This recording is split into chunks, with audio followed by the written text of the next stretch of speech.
Assalamualaikum warahmatullahi wabarakatuh. Waalaikumsalam warahmatullahi wabarakatuh. Perkenalkan, nama saya Galang Hermawan dengan NIM 0503980313. Saya berasal dari UPBJJ Bandar Lampung. Di sini saya akan bertanya-tanya ke narasumber saya tentang studi kelayakan agribisnis di pertanian jambu kristal. Dan ini saya sedang berada di PT Great Giant Food bersama dengan Aditya Mahendra. Oke Mas, mungkin saya akan sedikit bertanya tentang studi kelayakan agribisnis ini. Langsung aja ya Mas ya. Oke. Tentang aspek pasar dulu nih Mas. Bagaimana permintaan produksi selama beberapa tahun ini? Oke. Sebelumnya perkenalkan, saya Aditya Mahendra selaku PPI, Kepala Seksi Production Planning Inventory Control, atau bisa dibilang PPIC ya. Jadi Ya. kebetulan untuk aspek pasar kita, yang pertama kita menghasilkan buah dalam mingguan Mas. Jadi kita produksi kita itu dalam mingguan. Terus untuk permintaan pasar itu, yang pertama pastinya pasar itu sudah menentukan sebenarnya dari hasil forecast saya selaku PPIC. Jadi forecast yang saya kirimkan terhadap tim sales itu menjadi acuan permintaan pasar gitu. Jadi untuk pasar sendiri, yang pertama tim sales mencari pasar untuk produk penjualan di usaha jambu kita ini sendiri sih. Jadi yang pertama kita mungkin mengirimkan forecast itu per 3 bulan. Jadi tim sales ada waktu 3 bulan untuk mencari pasar kita gitu. Seperti itu sih Mas untuk Seperti itu ya Mas ya. Berikutnya tentang ini ya, masih ke aspek pasar. Siapa sih target dan kemana produksi biasanya dipasarkan? Oke, untuk produksi yang pertama kita ini ya, yang pertama kita ke modern trade ini sendiri kita menjual ke, yang pertama yang peminat utama kita itu dari Apamidi, yang kedua dari Lion Superindo, seperti itu target utama pasar kita sih Mas. Jadi kita produksinya di pasar kita di modern trade Mas. Oke. Yang kedua mungkin pertanyaan tentang aspek teknisnya nih Mas. Berapa luas lahan dan kapasitas produksi usaha pertanian jambu kristal ini Mas? Oke, untuk luas lahan kita itu 275 hektar dengan hasil produksi kita bruto ya, untuk membicarakan bruto itu kita di angka ya kurang lebih sekitar 200 ton untuk produksi bruto. Tapi kalau setelah menjadi produk untuk dijualkan itu biasanya di angka 80% dari brutonya, atau secara persentase mungkin kita di angka 150 ton sampai 180 ton ya, seperti itu Mas.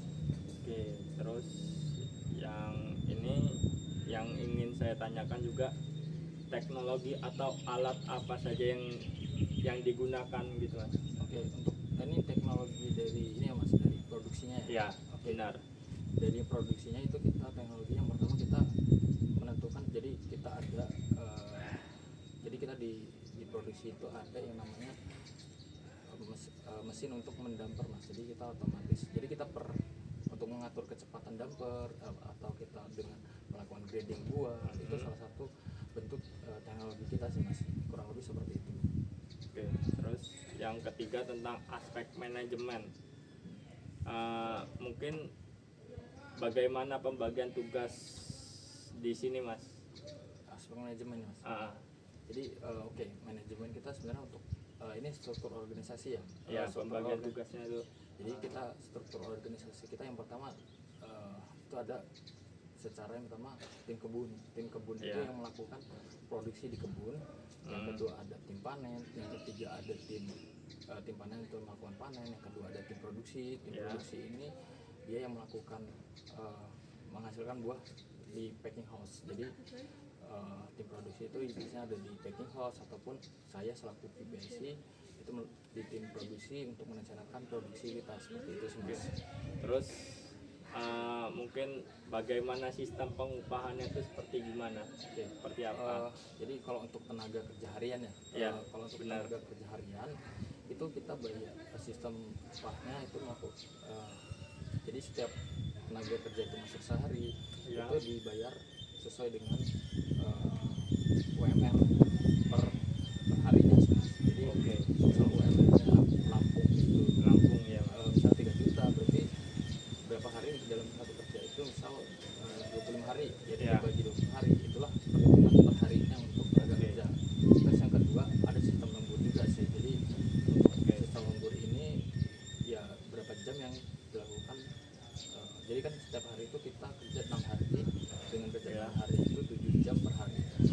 Ketika melewati 7 hari kerja, 7 jam jam kerja. kerja itu kita ada lembur sejam Oke. gitu. Dan juga yang kedua ada sistem upah borongan.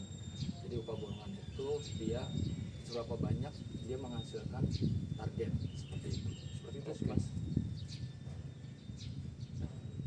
Belum. Ini saya kan nanya tentang aspek hukum juga, memiliki izin usaha gitu aja lah. Iya, nggak apa-apa. Ah, Kalau ada kok. ah, Nggak apa-apa. kita rekam lagi. Kalian gue sebutin. Selanjutnya saya nanya tentang aspek hukum, Mas. Apakah usaha ini memiliki izin atau legalitas tertentu?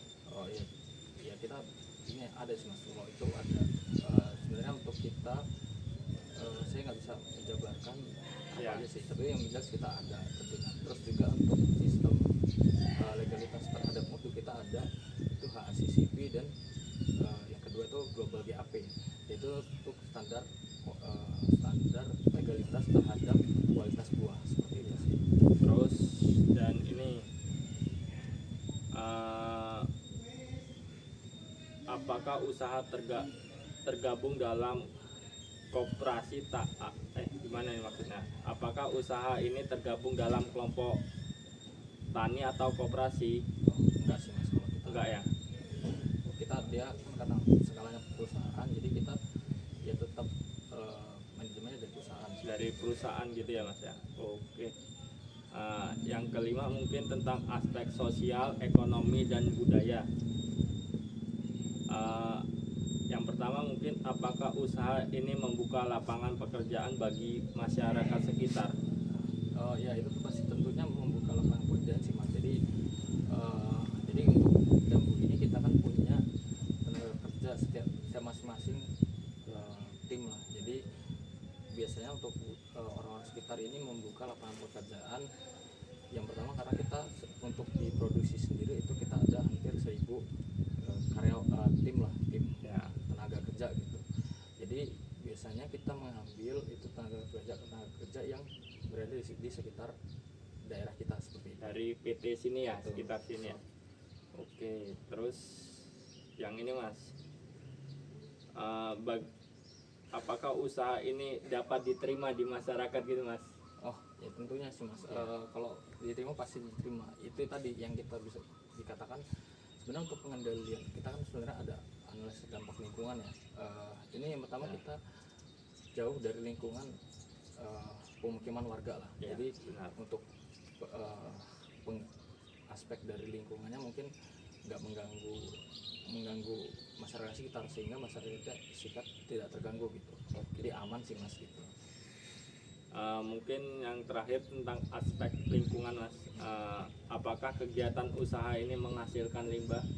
Ya tadi yang saya bicarakan, kita memang ada menghasilkan limbah. Pertama kita ada sih Mas, nanti saya tunjukkan juga. Ya. Untuk kita ada biasanya kan jambu itu memang namanya buah segar ya, jadi ada Ya, benar. tentunya pasti bakal ada buah busuk dan lain-lain. Nah Ya. itu kita biasanya untuk limbahnya buah-buah yang sudah dikatakan tidak layak itu kita dijadikan kompos gitu. Buahnya Oke. kita Jadi diolah lagi betul. gitu ya Mas? Jadi kita ada tim di GGP ini atau Green Food ini itu menerima buah kita untuk menjadikan kompos seperti Oke. itu. Terus yang terakhir, nah ini bagaimana cara pengolahannya itu limbah itu? Oke, pengolahannya sebenarnya kan kalau limbah kita cuma limbah buah aja sih mas, Ya. tidak ada limbah yang lainnya. Karena kita nggak kita tidak melakukan mesin untuk pembakaran mesin atau semacamnya, jadi kita cuma hanya sebatas limbah buah ini untuk menghasilkannya itu kita jadikan kompos itu sendiri. Jadi untuk pengolahannya itu ada di kompos sih mas, kita cuma menyerahkan buah yang tidak layak ke tim kompos seperti itu. Jadi untuk dihasilkan sama kompos seperti itu. Oke, mungkin itu aja mas yang bisa saya tanyakan. Mungkin itu aja, saya akhiri. Assalamualaikum warahmatullahi wabarakatuh.